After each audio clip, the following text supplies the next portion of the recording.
Allô, ici Peggy. Je te présente la toile Déchaînée, la première de 3. C'est une série de toiles que j'ai commencé, quelque part au début de l'été. Je sais pas pourquoi, mais en voyant un certain format toile, j'ai eu envie de faire des silhouettes de femmes qui sortent de l'eau, du brouillard, mais des toiles qui sont, hyper lumineuses et avec, des silhouettes de femmes, qui sont non conventionnelles, si on veut, parce que, quand j'ai fait ma recherche d'images pour m'inspirer, ce qui arrive à chaque fois que je fais des toiles, je regarde des images d'inspiration pour mon point de départ, pour venir chercher des idées. J'ai cherché des silhouettes de femmes et ce qu'on me proposait comme modèle, c'était la femme sexy avec les longues jambes, le modèle un peu Barbie, ou secrétaire sexy et quand on cherche, c'est ça, des silhouettes de femmes, généralement, c'est pas mal ce qu'on obtient. On n'a jamais de modèles sportifs, on n'a pas beaucoup de modèles, hem, avec des formes ou différents de ce qui est classique, de ce qui est conventionnel depuis longtemps, longtemps. Chez la forme de la femme idéale, si on veut. Puis j'ai décidé d'aller complètement ailleurs parce que, moi, j'ai toujours été un peu, tomboy, j'ai été sportive, j'ai fait des sports d'équipe avec des gars, puis j'ai toujours senti que ça dérangeait, qu'une femme prenne sa place, puis veuille faire sa place dans un monde d'hommes et il y a pas si longtemps, j'ai eu une expérience, d'immersion dans un monde un peu plus macho et malheureusement, même en 2024, moi je pensais que c'était un peu révolu cette période-là, mais non, il y a encore des milieux de travail qui sont, très machos, avec des mentalités très mâles alpha, puis honnêtement, je trouve ça décevant. J'ai aussi pu constater qu'il y a encore énormément de racisme dans notre société, puis ça aussi, je trouve ça complètement stupide parce qu'on est tous des humains. Heu, Puis souvent, c'est non fondé, c'est des préjugés, ça a aucun rapport. Tu pas pris le temps de connaître la personne, tu pas pris le temps de connaître l'humain derrière l'image que tu t'en fais et il y a beaucoup de relations de pouvoir malsaines dans les milieux de travail, heu, où il y a des iniquités, pardon, heu, envers certaines races et aussi envers les femmes. Puis, c'est un peu ce que je veux, illustrer à travers mon art maintenant. Je vais me servir de ces expériences-là pour créer parce que, je pense que c'est des sujets qui doivent être abordés et les inéquités qui existent encore, même si on se voile la face puis on se dit: «Ben non, on a fait beaucoup de progrès au Québec, ça va bien». Je suis pas, si convaincue que ça. Il y a encore des inégalités au niveau des salaires, il y a encore des inégalités au niveau des postes d'emploi, des hiérarchies et tout ça et c'est ce que j'avais envie, de vous partager, aujourd'hui. Dans mon monde de licorne, les femmes sont égales aux hommes.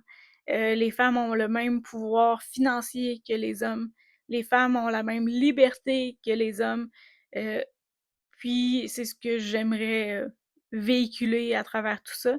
Je connais beaucoup de femmes fortes qui ont enduré des situations qui avaient pas lieu d'être, qui ont qui sont restés dans des relations où il y avait de la violence financière ou physique ou, mentale et qui restaient là prisonnières parce que financièrement, il y avait pas la liberté de sortir de ces situations-là et je trouve que c'est épouvantable, ça ne devrait pas exister en 2024. Ça fait longtemps que ça devrait plus exister, mais encore moins maintenant. Alors, si c'est quelque chose qui vous intéresse, j'ai un projet, féministe, oui, des temps modernes, où j'ai envie de parler de ça, où j'ai envie de dénoncer ça à travers mes toiles, mais aussi à travers un projet, de documentaire, pour qu'on fasse la lumière sur les inéquités qui existent encore maintenant. Fait que si c'est quelque chose qui t'intéresse, contacte-moi. Si c'est quelque chose que tu juges pertinent, partage ma vidéo. Puis, ben, si ça te parle, si tu as envie de partager ton expérience, écris-moi en privé, ça va me faire plaisir d'entendre ton histoire. Heu, mais malheureusement, le constat de mon été, c'est qu'il y a encore beaucoup d'abus de pouvoir sur les femmes, sur les minorités visibles, envers les orientations sexuelles différentes ou les pratiques différentes et dans plein d'autres contextes. Donc je pense que c'est en parlant qu'on va changer les choses et c'est en dénonçant ces pratiques-là que ça va devenir inacceptable en société. Fait que voilà mon point sur tout ça. Ça fait un beau mélange, mais c'est ce que j'avais envie de te partager aujourd'hui plutôt que de te parler de ma toile, les détails techniques. Je voulais expliquer pourquoi je fais ça Moi, pendant longtemps, j'ai associé le fait de me faire écœurer à mon prénom et c'est arrivé à de multiples reprises, encore cet été, malgré mon âge, malgré que j'avais un uniforme. On m'a souvent suggéré de changer de prénom pour arrêter de me faire écœurer, hem, mais je me demande pourquoi je devrais changer mon identité alors que c'est les façons de faire des gens qui devraient être remises en question.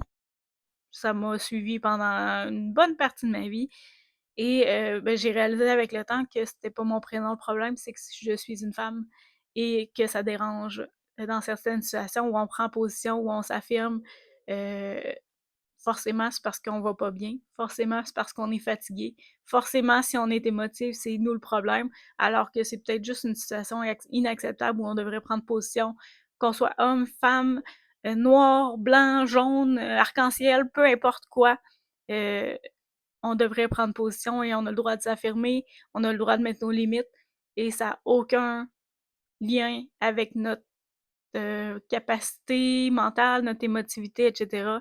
Ce qui est inacceptable devrait être traité comme quelque chose d'inacceptable. Alors, voilà, laissez-vous pas, vivre dans des situations comme ça. Je vous invite à vous en sortir, à en parler, à dénoncer. Fait que voilà pour aujourd'hui. Merci de ton écoute. Si tu as envie de faire des projets avec moi, artistiques ou autres, ça me fera plaisir. Ça me fera plaisir d'échanger avec toi. Et si ça te rejoint, ben viens me jaser. Ça va me faire plaisir aussi d'échanger avec toi. Et j'ai envie de terminer la vidéo sur une anecdote. Cette semaine, pendant que je travaille à terminer cette toile-là, mon neveu de 9 ans, il vient peindre dans mon atelier, il voit la toile, il me demande, un petit peu ambigu, est-ce que c'est un homme ou une femme? Parce qu'il voit bien que le personnage a des fesses, mais a aussi des épaules et des muscles. Je lui ai répondu, c'est une femme forte, mais si c'était à refaire, je lui répondrais, c'est un humain.